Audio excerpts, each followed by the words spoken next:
আমি এই জন্য মানবিক পুলিশ হতে চাই না, আমি পেশাগত হতে চাই। খুব বেশি করে বলি, 5 তারিখের আগের পুলিশ আর বর্তমান পুলিশ, এই কথাটা আমি বলি। কারণ 5 তারিখের আগেও আমি পুলিশ ছিলাম, আমি 5 তারিখের পরেও আমি পুলিশ।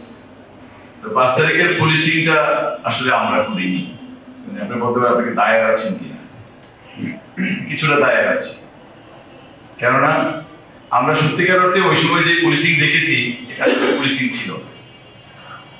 আমরা তখন মানবিক পুলিশ শুনেছি, তারপরে আরো যেন কি কি বিশেষণ দিয়ে অনেক রকম পুলিশিং এর কথা শুনেছি। আমি আপনাদের সাথে বিনয়ের সাথে বলবো, আপনারা অনেকে আমাকে মানবিক পুলিশ হিসেবে দেখতে চান।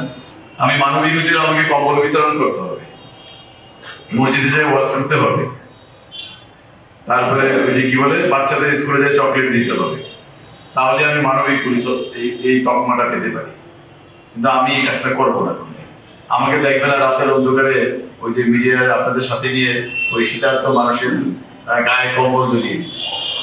আমি দেখতে চাই এই শীতার্থ মানুষটা যদি 10 টাকা থাকে, এটা যাতে কেউ সিনে নিয়ে নিতে না পারে। আমার কাজ ওইটা। শীতার্থ মানুষের কম্বল দেওয়া আমার কাজ না। অনেক স্বেচ্ছাসেবী সংগঠন আছে, বাংলাদেশের সমাজ কল্যাণ মন্ত্রণালয় আছে, সমাজ সেবার অফিস আছে, এগুলো তারা করবে, এগুলো আমার কাজ। আমি এই জন্য মানবিক পুলিশ হতে চাই না। যেগুলো করলে মানবিক পুলিশ তকমা লাগবে, ওগুলো আমার কাজ।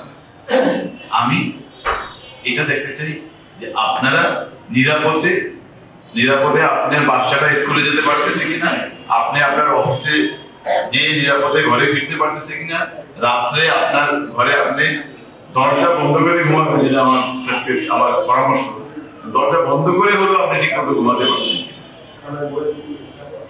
আমি এটা সবসময় বলি, আপনার দরজা কিন্তু আপনি খোলা রেখে ঘুমাবেন না কখনো।